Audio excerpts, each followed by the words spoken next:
Poll management అనేది ఎన్నికల్లో ముఖ్యం. మన వాళ్ళు ఓటేసేలా చూడటం, ఎదురోళ్ళకి ఓటేయనీయకుండా అవరోధాలు సృష్టించక్కర్లేదు. మన వాళ్ళ ఓట్లు మనకు తెప్పించడం. అది అనైతికం, ఇది నైతికం. ఇక్కడ మన ఆంధ్రాకి సంబంధించినటువంటి తెలుగుదేశం అయినా, వైసీపీ అయినా, బీజేపీ అయినా, జనసేన అయినా వీళ్ళందరికీ ఒక అలవాటు ఉంది. పోల్ మేనేజ్మెంట్‌లో అత్యంత ముఖ్యమైనటువంటిది.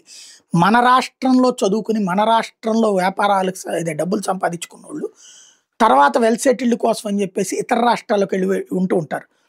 అది కర్ణాటక అయినా, అంటే హైదరాబాద్ అయినా, బెంగుళూరు అయినా, చెన్నై అయినా ఇట్లాంటి చోట్ల ఉంటుంటారు. ఎలక్షన్స్ అప్పుడు అట్లాంటిది ఐడెంటిఫై చేసుకుని ఏం చేస్తారు మన నాయకులు, అక్కడ బస్సులు పెట్టి హైదరాబాద్‌లో కూకట్పల్లిలో బస్సులు పెడతారు. రెండాళ్ళకి తిండి ప్లస్ బస్సు టికెట్లు, మళ్ళీ రిటర్న్ జర్నీలకు కూడా ఏర్పాటు చేస్తారు. అలాగే రైళ్ళ టికెట్లు బుక్ చేస్తారు మనిషికి. అట్లాగా వలసలు మన వాళ్ళు ఎక్కడైతే వలస వెళ్ళి ఉంటున్నారో వాళ్ళని తీసుకొచ్చి ఇక్కడ ఓట్లు వేపిస్తారు. ఆ తర్వాత వదిలిపడేస్తారు. ముందైతే తీసుకురావడానికి వాళ్ళకి కూడా తెలుసు, అక్కడ ఉన్న మనవాళ్ళకి కూడా. పనిలో పనికి ఈ టైంలో సెలవు ఎట్లాగూ దొరుకుతుంది కదా, వచ్చేసి మన 2 రోజులు ఇంట్లో ఉండి పోవచ్చు, వాళ్ళ ఖర్చులతోనే వస్తారు. ఓట్లు వాళ్ళకే వేస్తారా లేదా అంటే, ఇంత ఖర్చు పెట్టేందుకు వేద్దాంలే అనే వాళ్ళు ఉంటారు.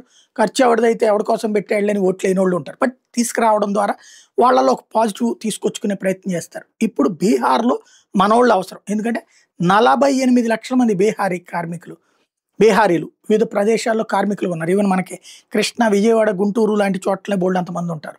వ్యవసాయ కార్మికులుగా, ప్లంబర్లుగా, అట్లాగే మన దాన్ని ఏమంటారు, గడ్డాలు ఇది చేసేటటువంటి బార్బర్లుగా, ఇట్లాగా అనేక రకాలైనటువంటి వృత్తి పనులు ఇక్కడ చేస్తున్నారు. దేశంలోని నలుమూలలా చేస్తున్నారు. వాళ్ళందరినీ ఎలా తీసుకురావాలి, వాళ్ళందరి చేత ఓట్లు ఎట్లా వేయించుకోవాలి అన్నటువంటిది ప్రస్తుతం అక్కడ కసరత్తు జరుగుతోంది.